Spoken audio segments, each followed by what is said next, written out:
National income expenditure method. National income को calculate करने के देर आर 3 मेथड्स।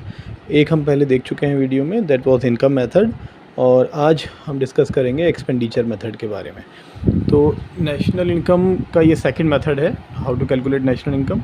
अब एक्सपेंडिचर मेथड से हमारा जो एग्रीगेट निकलता है नेशनल इनकम का, वो है GDP-MP, यानी कि gross domestic product at market price. ये कैलकुलेट होता है।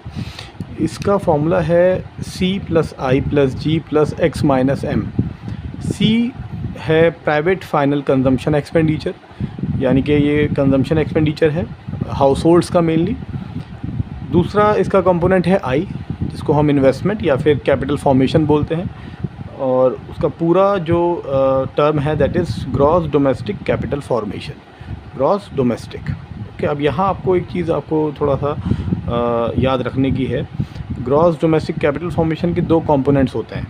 एक तो ग्रॉस फिक्स कैपिटल फॉर्मेशन है, ओके, जैसे कि हम मशीन्स ख़रीदते हैं, है ना, या टूल्स ख़रीद रहे हैं, तो that is fix capital formation. और इसका एक दूसरा कंपोनेंट है, वो इन्वेंट्री इन्वेस्टमेंट बोलते हैं उसको, या उसका दूसरा नाम है change in stock. Okay, change in stock या फिर इन्वेंट्री इन्वेस्टमेंट। तो इसको कैसे निकालते हैं? इसका फॉर्मूला है closing stock minus opening stock, जिसको चेंज इन स्टॉक भी बोलते हैं।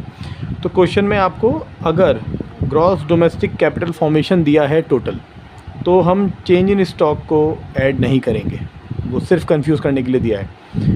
और अगर ग्रॉस फिक्स कैपिटल फॉर्मेशन दिया है, वहाँ आपको वर्ड फिक्स्ड है, यहाँ पर अगर कैपिटल फॉर्मेशन के साथ फिक्स्ड वर्ड जुड़ा है, इट मीन्स कि आपको चेंज इन स्टॉक उसमें ऐड करना होगा, तभी आपका टोटल आई या फिर gross domestic capital formation calculate होगा।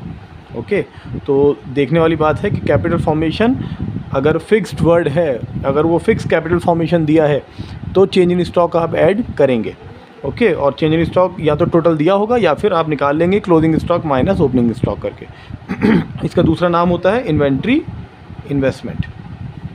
और अगर total gross domestic capital formation दिया है, तो फिर आप चेंज इन स्टॉक को ऐड नहीं करेंगे। ओके, तो ये चीज़ याद रखनी है। दूसरा गवर्नमेंट फाइनल एक्सपेंडिचर है, कंजम्पशन एक्सपेंडिचर गवर्नमेंट का। और लास्ट में है X-M, that is net exports, है ना, हमारे कितने एक्सपोर्ट्स हुए हैं, नेट एक्सपोर्ट्स, यानी कि एक्सपोर्ट्स में से हमने क्या माइनस कर दिया, इंपोर्ट।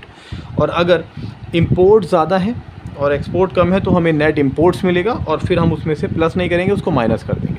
तो नेट एक्सपोर्ट्स प्लस होगा और नेट इंपोर्ट्स माइनस होगा। ओके।